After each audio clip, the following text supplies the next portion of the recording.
India America trade deal అంశం దేశ రాజకీయాలను కుదిపిస్తోంది. ట్రేడ్ డీల్పై లోక్సభలో విమర్శలు గుప్పించిన ప్రధాన ప్రతిపక్ష నేత రాహుల్ గాంధీపై బీజేపీ సభా హక్కుల నోటీస్ ఇచ్చింది. నిన్న వాణిజ్య ఒప్పందంపై చర్చ జరుగుతుండగానే ప్రతిపక్ష నేత రాహుల్ గాంధీ చేసిన వ్యాఖ్యలు సభలో తీవ్ర దుమారం రేపాయి. ప్రధాని నరేంద్ర మోడీ, కార్పొరేట్ వర్గాలు, కేంద్ర మంత్రి హర్దీప్ సింగ్ పూరి పేర్లను ప్రస్తావిస్తూ రాహుల్ గాంధీ ట్రేడ్ డీల్ వెనుక అదృశ్య ప్రయోజనాలు ఉన్నాయనే తరహాలో ఆరోపణలు చేశారు. అంతేకాదు ట్రంప్పై అలాగే ఎప్స్టీన్ అంశాన్ని ప్రస్తావిస్తూ కూడా ఆయన తీవ్ర వ్యాఖ్యలు చేసినట్లు ప్రభుత్వం చెబుతోంది.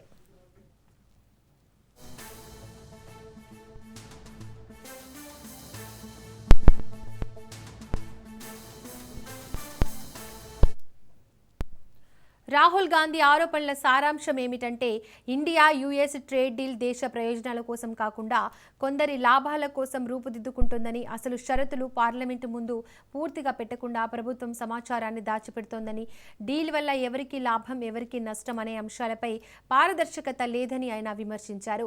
ఈ వ్యాఖ్యలు దేశ ఆర్థిక ప్రయోజనాలపై పెద్ద ప్రశ్నలు లేవనెత్తడంతో పాటు పార్లమెంట్లో రాజకీయ ఉద్రిక్తతను మరింత పెంచాయి.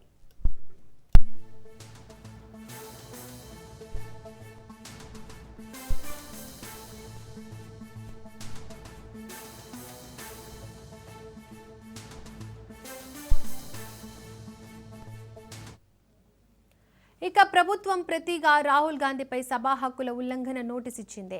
ప్రభుత్వ వాదన ప్రకారం రాహుల్ గాంధీ సభలో ఆధారాలు లేకుండా తీవ్రమైన ఆరోపణలు చేసి పార్లమెంటు గౌరవాన్ని దెబ్బతీశారని, సభను తప్పుదోవ పట్టించారని, వ్యక్తులపై అపవాదు రీతిలో వ్యాఖ్యలు చేశారని చెబుతోంది. ప్రత్యేకంగా ఎప్స్టీన్ వంటి అత్యంత సెన్సిటివ్ అంశాన్ని పార్లమెంట్లో ప్రస్తావించడం ద్వారా సభ ప్రతిష్టకు, దేశ ప్రతిష్టకు నష్టం జరిగే అవకాశం ఉందని ఎన్డీఏ వర్గాలు వాదిస్తున్నాయి. అందుకే ప్రివిలేజ్ నోటీస్ అవసరమైందని ప్రభుత్వం తన నిర్ణయాన్ని సమర్థించుకుంటోంది.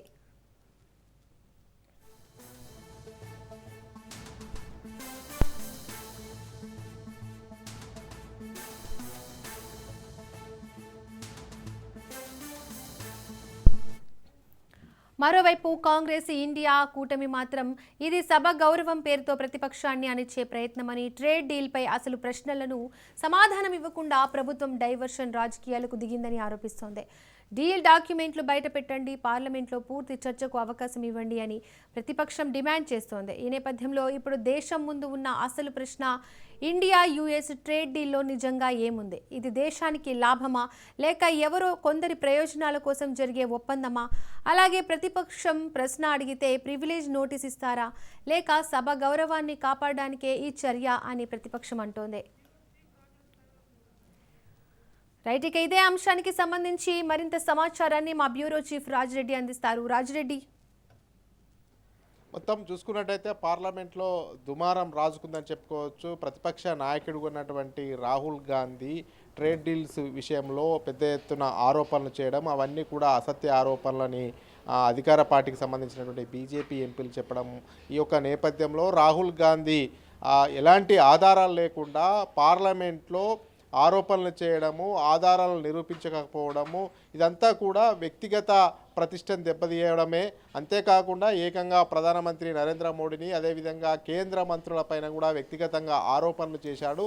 అంతేకాకుండా ఎప్స్టీన్ అంశం అనేది కూడా అత్యంత సెన్సిటివ్ అయిన అంశాన్ని కూడా సభలో ప్రస్తావించారు. అదేవిధంగా దానికి సంబంధాలు ఉన్నాయి, ఆ ఫైల్స్లో కొందరి పేర్లు ఉన్నాయని ప్రస్తావించడం, ఎలాంటి ఆధారాలు లేకుండా చూపించడం వల్ల ఇదంతా కూడా ప్రజాస్వామ్య పార్లమెంట్లో భారతదేశ పరువును తీయడమే. అంతేకాకుండా వ్యక్తిగతంగా పేర్లను తీయడం వల్ల వాళ్ళకు వ్యక్తిగతంగా కూడా డ్యామేజ్ అయ్యే అవకాశాలు ఉన్నాయి కూడా.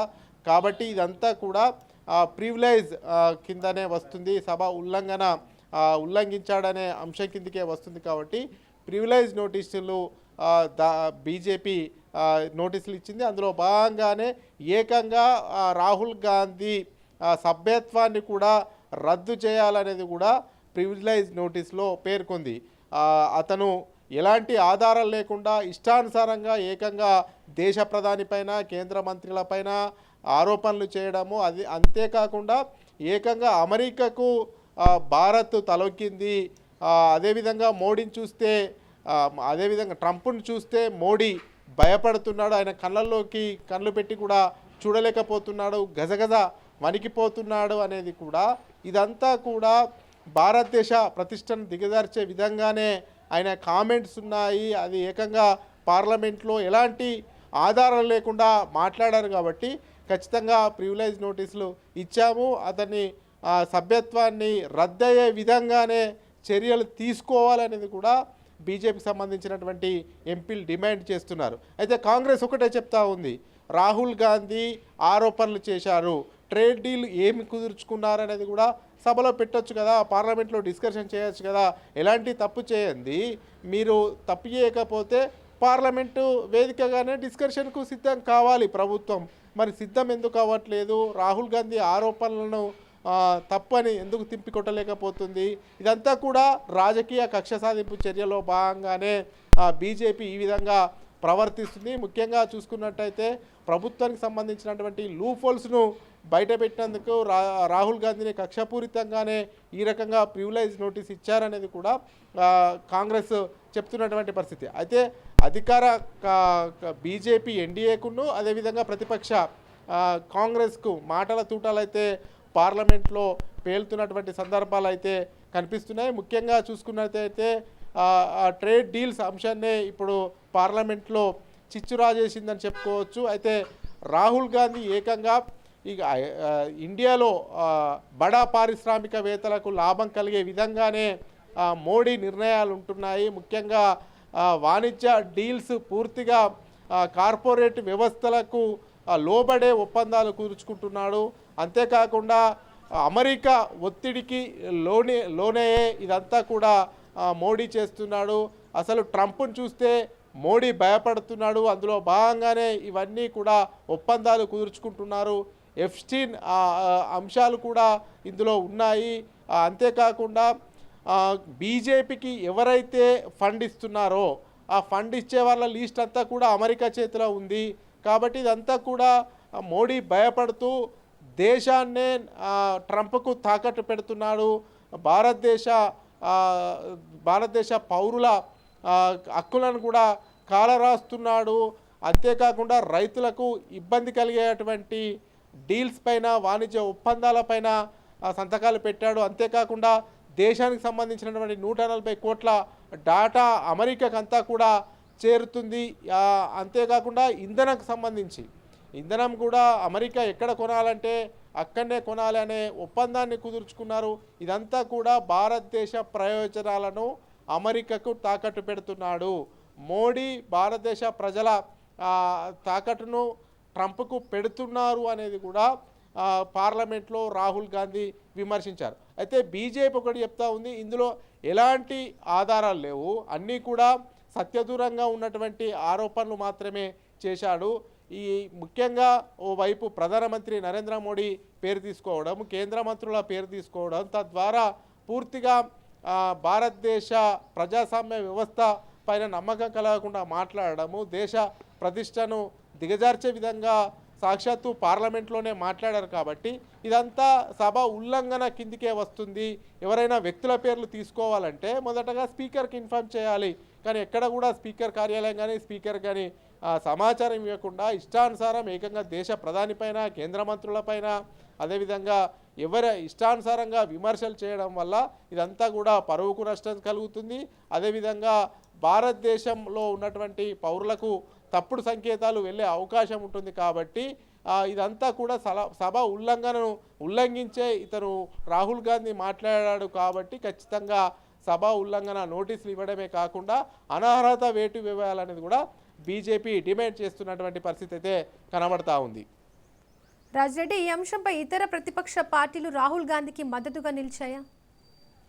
ఖచ్చితంగా అధికార పార్టీ వర్షన్ వినిపిస్తుంటే ప్రతిపక్ష పార్టీలు ప్రతిపక్షాల వాయిస్ వినిపిస్తాయి కదా. అందులో భాగంగానే రాహుల్ గాంధీ మాట్లాడింది పైన డిస్కషన్ చేయాలి, అవి తప్పుడు ఆరోపణలని బీజేపీ నిరూపించాలి.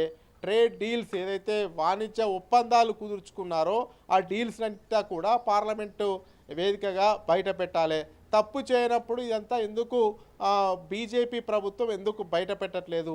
పార్లమెంటు వేదికగా ఇవన్నీ బయట పెడితే ప్రజలకు తెలుస్తాయి కదా. ఇవన్నీ కూడా చేసినటువంటి ఆరోపణలు సత్యదూరంగా ఏమీ లేవు.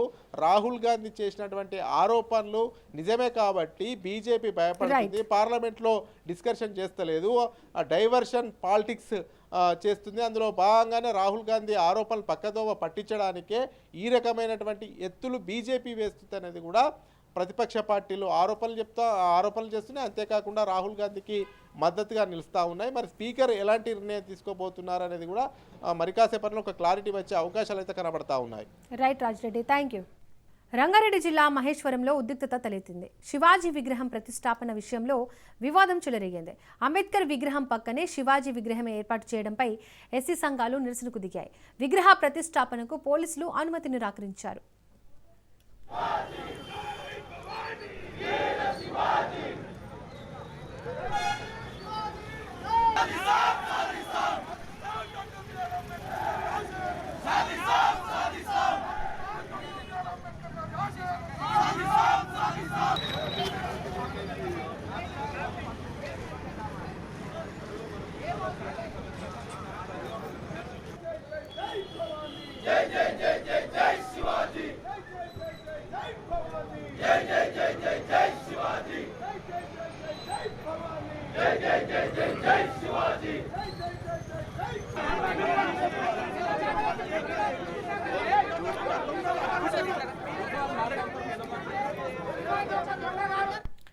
ఇదే అంశానికి సంబంధించి మరింత సమాచారాన్ని మా ప్రతినిధి పవన్ అందిస్తారు.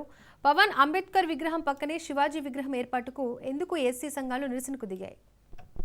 రంగారెడ్డి జిల్లా మహేశ్వరంలో యొక్క ఉద్రిక్తత చోటు చేసుకుంది. శివాజీ విగ్రహం ప్రతిష్టాపన విషయంలో వివాదం కూడా చోటు చేసుకుంది. అయితే ముఖ్యంగా చూస్తే అంబేద్కర్ విగ్రహం పక్కనే ఒక శివాజీ విగ్రహం పెట్టడంతో ఎస్సీ సంఘాలు మాత్రం నిరసనకు దిగాయి. ఎందుకంటే విగ్రహ ప్రతిష్టాపనకు పోలీసు అనుమతి కూడా నిరాకరించారు. అయితే ఇప్పటికీ ఒక పరిస్థితి ఉద్రిక్తంగా రావడంతో పోలీసులు ఘటనా స్థలానికి చేరుకున్నారు. అయితే అంబేద్కర్ విగ్రహం పక్కన శివాజీ విగ్రహం పెట్టొద్దనేది మాత్రం ఎస్సీ సంఘాలకు సంబంధించి కూడా ఆందోళన పెద్ద ఎత్తున చేస్తున్నారు. ఎందుకంటే ఇక్కడ అంబేద్కర్ విగ్రహం ఉంది, పక్కన శివాజీ విగ్రహం పెట్టొద్దని చెప్పి కూడా ఎస్సీ సంబంధించి సామాజిక వర్గాలంతా సంఘాలు కూడా ధర్నా కూడా దిగడంతో పరిస్థితి మాత్రం చాలా ఉద్రిక్తంగా ఉంది. మరోవైపు పోలీసులు కూడా ఇక్కడ శివాజీ విగ్రహం పెట్టడానికి మాత్రం అనుమతి లేదని చెప్పి కూడా చాలా కరాఖండిగా చెప్తున్న నేపథ్యంలో కొంతమంది శివాజీ విగ్రహం పెట్టి తీరుతామని చెప్పి కూడా ఇక్కడ ఆందోళన చేస్తున్నారు. మరోవైపు ఎస్సీ సంఘాలు కూడా ఇక్కడ విగ్రహం పెట్టొద్దని చెప్పి శివాజీ విగ్రహం పెట్టొద్దని చెప్పి వాళ్ళు ఆందోళన చేయడంతో ఉద్రిక్త వాతావరణం కూడా చోటు చేసుకుని ఘటనా స్థలంలో పోలీసులు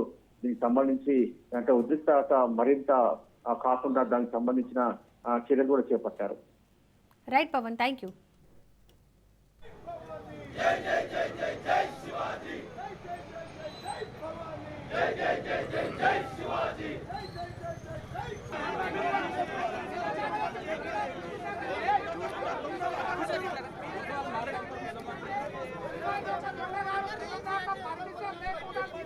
కార్పొరేట్ సంస్థలకు లాభం చేకూరే విధంగా కేంద్ర ప్రభుత్వం కొత్త కార్మిక చట్టాలను అమలు చేస్తుందని కార్మిక సంఘాల నాయకులు ఆగ్రహం వ్యక్తం చేస్తున్నారు.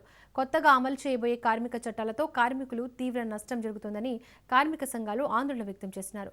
సింగరేణిలో కార్మికుల సమ్మెకు సంబంధించిన మరింత సమాచారాన్ని మా ప్రతినిధి అరుణ్ కుమార్ అందిస్తారు. కేంద్ర ప్రభుత్వం అమలు చేయబోతున్నటువంటి కార్మిక వ్యతిరేక 4 చట్టాలను రద్దు చేయాలని డిమాండ్ చేస్తూ కూడా సింగరేణి కార్మిక సంఘాల ఆధ్వర్యంలో కూడా శ్రీరాంపూర్ బస్టాండ్ వద్ద కూడా ఏదైతే భారీ ధర్నా చేపట్టి ధర్నాకు సంబంధించి కూడా మన దగ్గర కొంతమంది కార్మిక సంఘాల నాయకులు ఉన్నారు. నిజంగా వీళ్ళు కేంద్ర ప్రభుత్వాన్ని ఏం డిమాండ్ చేస్తున్న విషయాలు తెలుసుకొని చెప్పండి బ్రదర్, ఏంటి అసలు ప్రధానంగా ఆందోళన చేస్తారు, ఏం సంబంధం ఏంటి? ఈరోజు దేశంలో ఉన్నటువంటి 50 కోట్ల మంది కార్మిక వర్గం సింగరేణితో సహా అన్ని సంఘటిత అసంఘటిత పరిశ్రమల్లో ఉన్నటువంటి కార్మిక వర్గం అంతా కూడా సమ్మెలోకి దిగింది. సమ్మె ద్వారా తమ నిరసన తెలియజేస్తుంది. ప్రధానంగా బీజేపీ ప్రభుత్వం 4 లేబర్ కోడ్లను తీసుకొచ్చింది. గత 100 సంవత్సరాలుగా కార్మిక వర్గం పోరాడు సాధించుకున్నటువంటి హక్కులు సౌకర్యాల మీద దాడి దిగింది. ప్రధానంగా ఈ 4 లేబర్ కోడ్ల ఉద్దేశం ప్రధానంగా ఈ దేశంలో ఉన్నటువంటి కార్పొరేట్ రంగాల యొక్క ప్రయోజనాల కోసం, వాళ్ళ ఆస్తుల రక్షణ కోసం, వాళ్ళ పెట్టుబడుల రక్షణ కోసం, వాళ్ళ అవసరాల కోసం, వాళ్ళ ప్రయోజనాల కోసం బీజేపీ ప్రభుత్వం పనిచేస్తూ ఉంది.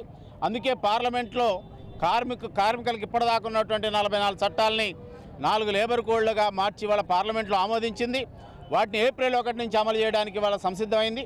అందుకే ఈ 4 లేబర్ కోడ్లుగా రద్దుకై అదేవిధంగా ప్రభుత్వ రంగ పరిశ్రమల ప్రైవేటీకరణ ఆపాలని, అదేవిధంగా కాంట్రాక్ట్ కార్మికులకు కనీస వేతనం అందరికి కూడా 30,000 ఉండాలని, ఈ డిమాండ్ల మీదే వాళ్ళ దేశవ్యాప్తంగా ఉన్నటువంటి కార్మిక వర్గం సమ్మెలోకి దిగింది.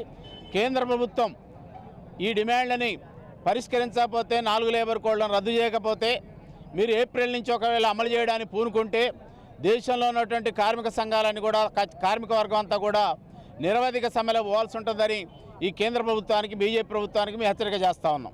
మీ డిమాండ్స్ ఈ దేశంలో నరేంద్ర మోడీ ప్రభుత్వము ఒక పక్క రైతాంగాన్ని మరొక పక్క కార్మిక వర్గాన్ని మొత్తం కూడా కార్పొరేట్ శక్తులకు అమ్మడం కోసము ఈ 4 లేబర్ కోడ్లు అనేది రైతాంగానికి సంబంధించిన మూడు చట్టాలు అనేది తీసుకురావడం అనేది జరిగింది. అత్యంత దుర్మార్గంగా ఎన్ఆర్ఈజీఎస్ని కూడా మార్చి ఇవాళ వీబీజీ రామ్జీ అనే పేరుతో తీసుకురావడం జరిగింది. విత్తన చట్టం కూడా తీసుకురావడం జరిగింది. అట్లా కార్మిక వర్గానికి సంబంధించిన 44 కార్మిక చట్టాలను మార్చి 29 కార్మిక చట్టాలను తుంగలో తొక్కి 4 కోడ్లుగా తీసుకురావడం అది అత్యంత దుర్మార్గం. ఇది కార్మిక వర్గానికి తీవ్రమైనటువంటి నష్టం. కార్మికులు నేడు అనుభవిస్తున్నటువంటి అనేక చట్టాలను ఇవాళ రద్దు చేసి వాటి స్థానంలో 4 కోడ్లను తీసుకురావడం అనేది అత్యంత దుర్మార్గం. కనుక ఈ 4 లేబర్ కోడ్లను రద్దు చేసేంత వరకు ఇవాళ భారతదేశ కార్మిక వర్గం అంతా ఒకటైంది, ఏకతాటికి పైకి వచ్చింది. కనుక ఈ కార్మిక చట్టాలను రక్షించుకునే బాధ్యత కార్మిక అన్నలంతా భుజం మీద వేసుకున్నారు. కనుక ఈ 4 నరేంద్ర మోడీ ప్రభుత్వం తీసుకొచ్చిన 4 లేబర్ కోడ్లను రద్దు చేసే వరకు విరోచితమైనటువంటి పోరాటాలు చేయాల్సినటువంటి అవసరం ఉంది. ఏప్రిల్ 1 నుంచి ఏదైతే అమలు చేయాలని చెప్పేసి కేంద్ర ప్రభుత్వం రాష్ట్ర ప్రభుత్వాలకు హుకుం జారీ చేసిందో దాని వెలుగులోనే ఇవాళ ఈ సమ్మె జరగబోతా ఉంది. ఏప్రిల్ 1 నుంచి కనుక ఒకవేళ లేబర్ చట్టాలు అమలైతే పెద్ద ఎత్తున పోరాటాలు చేస్తామని చెప్పి ఈ చట్టాలను వెనక్కి తీసుకోవాలని చెప్పేసి భారత బీజేపీ ప్రభుత్వాన్ని మేము తీవ్రంగా హెచ్చరిస్తూ ఉన్నాం. మీరు చెప్పండి, నిజంగా కూడా ఈ సమస్య ఏదైతే కోడ్లను రద్దు చేయకపోతే ఇట్లా ఎటువంటి ఆందోళన చేస్తారు? ఎట్లా ప్రభుత్వం కేంద్ర ప్రభుత్వంపై కూడా ఇది చేయబోతుంది? ప్రధానంగా ఇది హెచ్చరిక సమ్మె. రేపు ఏప్రిల్ 1వ తారీఖు నుంచి వెళ్ళి దీన్ని అమల్లో తీసుకొస్తున్న సందర్భంగా దేశంలో ఉన్న దాదాపు 30 కోట్ల మంది కార్మికులు, కర్షకులు, రైతులు అందరూ కూడా ఈ సమ్మెలో పాల్గొన్నారు. సమ్మెలో పాల్గొన్న అందరికి కూడా సిఐటి తరఫున అందరికీ విప్లవం తెలియజేస్తా ఉన్నాం. ప్రధానంగా నరేంద్ర మోడీ ప్రభుత్వం వచ్చిన తర్వాత కార్పొరేట్ల లాభం కోసమే పనిచేస్తూ ఉన్నాడు. లాభాలు వచ్చే ప్రభుత్వ రంగ సంస్థలు అన్నిటి కూడా అమ్మేసిండు. ముఖ్యంగా ఎల్ఐసి, బ్యాంకులు, బిఎస్సీలు, స్టీల్ పరిశ్రమ, ఐరన్, కోల్ ఇండియా అన్నీ అమ్మేసిండు. అన్నీ అమ్మేసి దాంట్లో వ్యతిరేకించే కార్మిక సంఘాలని నిర్వీర్యం చేయాలి, కార్మికులు హక్కులు చేసేసి యాజమాన్యులు లాభం చేయాలని చెప్పి చట్టాలను కూడా మార్చిండు. ప్రధానంగా 44 కార్మిక చట్టాలు ఈయన ఇచ్చినవి కావు, వీళ్ళ నాన్న ఇచ్చినవి కూడా కావు. దాదాపు 130-140 సంవత్సరాల కాంచి వెళ్ళి కార్మిక త్యాగాలు, కార్మిక సంఘాల త్యాగాలతోటి ఏర్పడ్డ ఈ హక్కులన్నీ ఇలా అప్పుడున్న ప్రభుత్వాలు కార్మికులకు అనుకూలంగా చట్టాలు చేసినాయి. ఆ చట్టాలు ఉన్నాయి కాబట్టే ఇలా కార్మిక వర్గం అంతా బతికి ఉంటుంది. ఏమైనా అన్యాయం జరిగినప్పుడు కోర్టులో పోయి గెలుస్తున్నాం. కానీ ఇవాళ ఏం చేసిండు? కార్మికులకు అనుకూలంగా ఉన్న చట్టాలన్నీ రద్దు చేసి 4 కోడ్లు తీసుకొచ్చి అందులో కార్మిక వ్యతిరేకమైన రూపొందించారు. అంటే కార్మికుడు కోర్టుకు పోయినా గెలవద్దు, సమ్మె చేసే హక్కు లేదు, ఆఖరి జీతభత్య కోసం కొట్లాడద్దు, ప్రమోషన్ రాకపోయినా ఏది రాకపోయినా ఇలా కార్మికునికి అనుకూలంగా ఆ 4 కోట్లలో ఏది లేదు. లేకపోవటం వల్ల ప్రైవేటు యాజమాన్యాలకు లాభాలు వస్తాయి. కార్మికుడిని ఎప్పుడైనా పెట్టుకోవచ్చు, ఎప్పుడైనా తీసేసుకోవచ్చు. అట్లాగే టోటల్గా అప్రెంటిస్ చట్టం తీసుకొచ్చిండు. ఇలా ఫిక్స్డ్ టర్మ్ ఎంప్లాయ్మెంట్ తీసుకొచ్చిండు. ఫిక్స్డ్ టర్మ్ ఎంప్లాయ్మెంట్ అంటే నెలకే ఉండొచ్చు, సంవత్సరానికి ఉండొచ్చు, పెట్టుకోవచ్చు, తీసేసుకోవచ్చు. అంటే అది సాధ్యం కాదు. అందుకనే ఇక పర్మనెంట్ ఉద్యోగం లేదు, ప్రభుత్వ రంగ సంస్థలు లేవు. అందుకని పోరాట శక్తి ఉండద్దని కార్మిక సంఘాలు కూడా ఎన్నికలు పెట్టి 51% అంటున్నాడు. 51% ఎవరు రాదు కాబట్టి యాజమాన్యం పైచే అంటున్నాడు. కాబట్టి రాబోయే కాలంలో ఇవి కనుక అమలైతే మళ్ళా 130 సంవత్సరాల చరిత్రను పునరావృతం చేసుకోవాల్సి వస్తుంది. అందుకే కార్మిక వర్గం అంతా ఒకటైంది, సమ్మె చేస్తున్నారు, రైతులు సమ్మె చేస్తున్నారు. ఖచ్చితంగా నిరవధిక సమ్మె పిలుపునిస్తాం, ఈ హక్కులు కాపాడుకుంటామని సిఐటిగా విజ్ఞప్తి చేస్తా ఉన్నాం. రైట్గా ఇదైతే కార్మిక సంఘాల నాయకులు అయితే తెలుపుతున్నటువంటి పరిస్థితి. ముఖ్యంగా కూడా ఏదైతే కార్పొరేట్ సంస్థలు కొమ్ముగాయడానికి కేంద్ర ప్రభుత్వం 4 లేబర్ కోడ్లను కూడా తీసుకురావడం జరుగుతుందంటే ఇప్పటికైనా కూడా ఏదైతే లేబర్ కోడ్లను రద్దు చేసే వరకు కూడా ఏదైతే కార్మిక సంఘాల ఆధ్వర్యంలో కూడా ఆందోళన అయితే కొనసాగుతాయి. ముఖ్యంగా కూడా ప్రభుత్వంపై ఒత్తిడి తేవడానికి కూడా కార్మిక సంఘాలు దేశవ్యాప్తంగా కూడా నిరవధిక సమ్మె చేయడానికి కూడా సిద్ధమవుతారైతే కేంద్ర ప్రభుత్వాన్ని తెలుస్తున్న పరిస్థితి. Camera person Srinivas, Arun Kumar, Raj news, Mancherial జిల్లా. తెలంగాణ భవన్లో బీఆర్ఎస్ వర్కింగ్ ప్రెసిడెంట్ కేటీఆర్ మాట్లాడుతున్నారు. లైవ్లో చూద్దాం. గౌరవనీయులు పెద్దలు మాజీ మంత్రివర్యులు సనత్ నగర్ శాసనసభ్యులు అన్న తలసాని శ్రీనివాస్ యాదవ్ గారు, గౌరవ మాజీ మంత్రివర్యులు పెద్దలు సూర్యాపేట శాసనసభ్యులు అన్న జగదీశ్వర్ రెడ్డి గారు, గౌరవనీయులు కనబడతలేదమ్మా ఇంకా వీళ్ళు అడ్డముర్రా ముంగట వారి కెమెరాలు చూపెట్టాలి కదా మరి. గౌరవనీయులు కుకట్పల్లి ఎమ్మెల్యే పెద్దలు శ్రీ మాధవరం కృష్ణారావు గారు, గౌరవనీయులు రాజ్యసభ సభ్యులు మరి పెద్దలు వద్దిరాజు రవిచంద్ర గారు, గౌరవనీయులైన మాజీ కార్పొరేటర్లు సోదరిమణి శ్రీమతి మాధవరం రోజా గారు, రంగారావు గారు, అట్లాగే గౌరవనీయులు చందానగర్ మాజీ కార్పొరేటర్ సోదరి బొబ్బ నవత గారు, అట్లాగే సోదరి మమతా గారు, అట్లాగే సోదరి రోజా గారు, అనిల్ రెడ్డి గారు, ఇంకా సతీష్ గారు, మన రవి యాదవ్ గారు, సాయిబాబా గారు, నరేందర్ యాదవ్ గారు, నరేందర్ గారు, సుబ్బరాజ్ గారు, మా కిషనన్న గారు, ఇంకా పేరున మల్లారెడ్డి గారు, శివరాజ్ గారు, ఇంకా శ్రీకాంత్ గారు, పేరున అందరికీ, సంగారెడ్డి గారు, ఎవరెవరో పేర్లు చెప్పలేదో జర తిట్టుకోకురి బై ప్లీజ్, తిట్టుకోకురి. వచ్చిన మా ఆడబిడ్డలకు, అన్నదమ్ములకు, ఆ వెనకాలకున్న మా కనబడకుండా కూడా చాలా ఓపికగా ఉన్న మా ఆడపిల్లలందరికీ నమస్కారం తెలియజేస్తూ, పత్రికా మిత్రులకు నమస్కారం. వాళ్ళ సోదరుడు విజయ్ కుమార్ రెడ్డి గారు మరి పార్టీలోకి వచ్చారు శ్రీరామ్ నగర్ నుండి. వారికి మనస్ఫూర్తిగా స్వాగతం సుస్వాగతం తెలియజేస్తూ, చదువుకున్న విద్యాధికులైన మరి విజయ్ కుమార్ రెడ్డి లాంటి నాయకులు మరి పార్టీలో ఉత్సాహంగా పనిచేస్తానంటూ ముందుకు రావడం మనకు తప్పకుండా శుభసూచకం. ఎందుకంటే ఒకవైపు మనకు ఆల్రెడీ పార్టీలో శేర్లింగంపల్లిలో అందరు ఆశ్చర్యపోతూ ఉన్నారు, ఎమ్మెల్యే గారు పార్టీ ఇడిచిపెట్టి వెళ్ళిపోయిండు, కానీ బహుశా నాకు తెలిసి మొత్తం హైదరాబాద్లో ఎక్కడ పార్టీ బలంగా ఉందంటే నాకు తెలిసి ఇలా శేర్లింగంపల్లి #1 నియోజకవర్గం. ఎమ్మెల్యే పోతే పోయిండు, కానీ ఎమ్మెల్యే పోయినాక పార్టీ అంతా లేచి కూర్చున్నది. ఎమ్మెల్యే పోయిండేమో కానీ మొత్తం పార్టీ లేచి కూర్చున్నది. ఏ డివిజన్ కా డివిజన్ 24 మళ్ళా ఈసారి కార్పొరేషన్ ఎన్నికల్లో కొట్లాడే అవకాశం, కొట్టే అవకాశం శేర్లింగంపల్లిలో ఉన్నది. ఎందుకంటే ఇప్పుడే శ్రీనివాస్ యాదవ్ గారు చెప్పినారు 2 కారణాలు. ఒకటి, మనం పని చేసి ఓటు అడుగుతున్నాం. మనము ఏం పని చేసినామంటే గరీబోళ్ళకు పని చేసినాం, అట్లాగే ఇటు చదువుకున్న పిల్లలకు కూడా కొలువులు వచ్చేందుకు ఐటీ కానీ ఇండస్ట్రీ కానీ ఆ పని కూడా చేసినాం. అందుకే మీరు శేర్లింగంపల్లిలో ఏ డివిజన్కి పోయినా, ఎక్కడికి పోయినా ఇవాళ కేసీఆర్ గారి నాయకత్వంలో మనం చేసిన పని మీకు కళ్ళకు కనబడతా ఉంటుంది. అట్లాగే ఇంకోవైపు కాంగ్రెస్ బీజేపీ 2 పార్టీలు కూడా చేసిందేమీ లేదు. కాంగ్రెస్ ఏమో అబద్ధాలు చెప్పి అధికారంలోకి వచ్చిన పార్టీ, 2 ఏళ్ల కింద దొంగ మాటలు చెప్పి, పచ్చి అబద్ధాలు చెప్పి, మీకు అరిచేతుల వైకుంఠం చూపెట్టి ఆ పార్టీ అధికారంలోకి వచ్చింది. ఇక ఇంకో దిక్కు పూజకు పనికిరాని పువ్వు ఆ బీజేపీ పార్టీ, ఆడు తెలంగాణకు చేసింది 12 ఏళ్ళ 12 పైసల పని కూడా చేయలే. కాబట్టి 2 పార్టీలు కూడా వాళ్ళ ప్రజలకు అర్థమైపోయింది, వీళ్ళందరూ కూడా ఉత్తోళ్ళే. మళ్ళా పెద్దలు చెప్తారు, ఎట్టి పనికైనా మట్టి పనికైనా మనోడే ఉండాలని. అట్లాగే కేసీఆర్ గారిని తిరిగి తెచ్చుకోవాలి, కేసీఆర్ నాయకత్వమే ఈ రాష్ట్రానికి శ్రీరామ రక్ష అని చెప్పి ఇలా తెలంగాణలోని ప్రతి ఆడబిడ్డకు, ప్రతి అన్నకు, ప్రతి తమ్ముడికి అర్థమయ్యింది. కొంత టైం ఉన్నది, కాకపోతే ఇంకో 2 ఏళ్ళు తనలాడాలి, ఇంకో 2 ఏళ్ళు కొట్లాడాలి. ఎందుకంటే ఒక తప్పుడు ఓటు శిక్ష 5 ఏళ్ళు. నేను అందుకే నిన్న మొన్న జిల్లాలు తిరిగినట్టు, వరంగల్ పోయినా, కామారెడ్డి పోయినా, ఇంకా వేరే జిల్లాలు పోయినా, సిరిసిల్ల పోయినా, కరీంనగర్ పోయినా, అంతటా నేను ఒకటే చెప్పిన, ఏమంటే మీరు గుర్తుపెట్టుకోండి, ఓటేసే ముందు 1-2 సార్లు ఆలోచించుకోవాలి. తప్పు ఓటేస్తే 5 ఏళ్ల తర్వాత మళ్ళీ మనకు కరెక్షన్ అవకాశం ఉంటుంది తప్ప 5 ఏళ్ల లోపల మనం చేయగలిగేది ఏమి ఉండదు. అందుకే ఓటేసేటప్పుడు పైసలకు, కులానికి, మతానికి కాకుండా మనకు ఏ నాయకుడైతే కరెక్టు, ఏ పార్టీ అయితే మనకు న్యాయం చేస్తుంది, ఈ ఆలోచనతో ఓటేయాలి తప్ప మనం కన్ఫ్యూజ్ కావద్దు అనేది ముందుగా నా రిక్వెస్ట్. శేర్లింగంపల్లిలో నిజానికి పార్టీ ఇవాళ అద్భుతంగా ఉన్నది. ఏ డివిజన్ కా డివిజన్ 24 డివిజన్లలో ఏ డివిజన్ కా డివిజన్లో ఇలా పోటీ వాతావరణం ఉన్నది. నేను కొట్లాడతా అంటే నేను కొట్లాడతా అని చెప్పి ఇలా నాయకులు ఒకరితోనొకరు కొట్లాడుతూ ఉన్నారు. హైదరాబాద్ మహానగరంలో ఒకటైతే పక్కా, హైదరాబాద్ మహానగరంలో నాకు తెలిసి నాకున్న అవగాహన మేరకైతే కార్పొరేషన్ 1 అయినా 2 అయినా 3 అయినా 4 అయినా ఎగిరేది మాత్రం గులాబీ జెండానే, ఇది మాత్రం పక్కా. అందులో ఏ అనుమానం లేదు, ఎందుకంటే మనకు నాయకత్వం ఉంది. శ్రీనివాస్ యాదవ్ గారు, కృష్ణారావు గారు, మన లక్ష్మారెడ్డి గారు, అట్లాగే వివేకానంద్ గారు, బ్రహ్మాండమైన ఎమ్మెల్యేలు, సుధీర్ రెడ్డి గారు మనకే ఉన్నారు, కాలేరు వెంకటేష్ గారు, ముఠా గోపాల్ గారు, ఒకరిద్దరు కాదు, గట్టి నాయకత్వం ఉన్నది. ఎవరైతే వాళ్ళ సొంత పనుల కోసం వెళ్ళిపోయినారో వెళ్ళిపోయాను. శేర్లింగంపల్లిలో గాంధీ వెళ్ళిపోయిండు, అక్కడ పక్కన రాజేంద్ర నగర్లో ప్రకాష్ గౌడ్ సాబ్ వెళ్ళిపోయిండు, ఇక్కడ దానం నాగేంద్ర వెళ్ళిపోయిండు, పోయినోళ్ళు పోయినరు.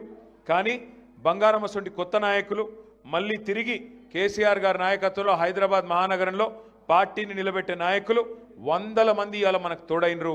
అందుకే ఆ కాన్ఫిడెన్స్తో నేను చెప్తా ఉన్నా, తప్పకుండా అబద్ధమాడి అధికారంలోకి వచ్చిన కాంగ్రెస్ను, అట్లాగే 12 ఏళ్లుగా 12 పైసలు పనిచేయని బీజేపీని రెండింటిని తప్పకుండా బుద్ధి చెప్పే బాధ్యత హైదరాబాద్ ప్రజలు తీసుకుంటారన్న విశ్వాసం నాకుంది. డివిజన్ బై డివిజన్ మీటింగులు పెట్టుకుందాం. డివిజన్ బై డివిజన్ మనం ఒకసారి మంచిగా పార్టీ పరిస్థితి ఏందో అర్థం చేసుకుందాం. ఇప్పుడు శ్రీరామ్ నగర్లో విజయ్ వచ్చిండు, అట్లాగే ప్రతి డివిజన్లో మన నాయకులు ఉన్నారు. కొత్తగా డివిజన్లు మారినాయి. ఇదివరకు మనకు శేర్లింగంపల్లి 11 ఉండే, ఇప్పుడు 24 అయినాయి. కాబట్టి డివిజన్ బై డివిజన్ కూర్చుందాం.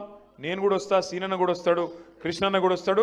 డివిజన్ బై డివిజన్ ఎమ్మెల్యే లేడని భయపడకుని మీకు కృష్ణారావు గారు ఉన్నారు, ఆయన అన్నిటికీ అండగుంటాడు. సీనన్న ఉన్నాడు, నేనున్నా, అందరం హైదరాబాద్నే ఉంటాం. మీరు ఎప్పుడు పిలిస్తే అప్పుడు ఉరికొస్తాం. కానీ ఒక్క మాట నేను ముగించే ముందు మీకు చెప్పేది, చదువుకున్న పిల్లలు, విజయ్ కుమార్ రెడ్డి లాంటి పిల్లలు ఇంకా ఎంతమంది ముంగటికి వస్తే మనకు అంత లాభం జరుగుతుంది. ముఖ్యంగా మా ఆడబిడ్డలతో నా ప్రార్థన, దయచేసి ఆలోచించి ఓటేయాలని మన వాళ్ళందరికీ చెప్పాలి. ఎందుకంటే లాస్ట్ టైం మీరు హైదరాబాద్లో మన కోటేషన్, కానీ ఇవాళ రాష్ట్రం పరిస్థితి ఏమైందో మీ కళ్ళ ముంగట్నే ఉన్నది. రాష్ట్రం మొత్తంలో ఇవాళ అన్ని వ్యాపారాలు డౌన్ అయినాయి, అన్ని వాణిజ్య సంస్థలు డౌన్ అయినాయి, కొత్త కొలువులు వచ్చింది లేదు, ఉన్నాయి పోయే పరిస్థితి ఉన్నది. శాంతి భద్రతలు కూడా అక్కడ చక్కగా లేవు. పట్టపగలు మన సుల్తాన్ బజార్లో SBI మెయిన్ బ్రాంచ్లో తుపాకీతో కాల్చి 8 లక్షల రూపాయలు పట్టపగలు ఎత్తుకపోయే పరిస్థితి. మీ చందానగర్లో పట్టపగలు జ్యువెలరీ షాప్ మీద దాడి చేసి బంగారం ఎత్తుకపోయే పరిస్థితి. పట్టపగలు మర్డర్లు అవుతున్నాయి. ఇవాళ కేసీఆర్ గారు ఉన్నప్పుడు ఎంత పటిష్టంగా హైదరాబాద్లో శాంతి భద్రతలు ఉండే, ఇవాళ ఏమైంది పరిస్థితి మీ కళ్ళ ముంగట్నే అన్నీ తెలుస్తూ ఉన్నాయి. కాబట్టి తొందరలో వచ్చే కార్పొరేషన్ ఎన్నికల్లో గులాబీ జెండా ఎగిరేసే దిశగా ఇంకా ఉధృతంగా ముంగడికి పోదాం. డివిజన్ బై డివిజన్ పనిచేసుకుందాం, సిస్టమేటిక్గా పనిచేద్దాం. ఇంతకంటే ఎక్కువ నేను మీ ఓపికకు పరీక్ష పెట్టాను. చాలా ఆలస్యంగా వచ్చినందుకు మన్నించాలని కోరుతూ, మరి విజయ్ కుమార్ రెడ్డి గారితో పాటు ఇవాళ పార్టీలో చేరుతున్న సోదరులు మరి బాలగౌడ్ గారు, చారి గారు, మదన్ గారు, దుర్గయ్య గారు, రవికిరణ్ గారు, నబీ గారు, సల్మాన్, భూపాల్ రెడ్డి, రంజిత్, నాగరాజ్ గుప్తా, అరవింద్ గౌడ్, జగదీష్, శ్రీకాంత్, మల్లేష్ యాదవ్, పెద్దిరెడ్డి, మోషా, జగన్, రాంబాబు, భీమేష్, సాయినందన్, ఈశ్వర్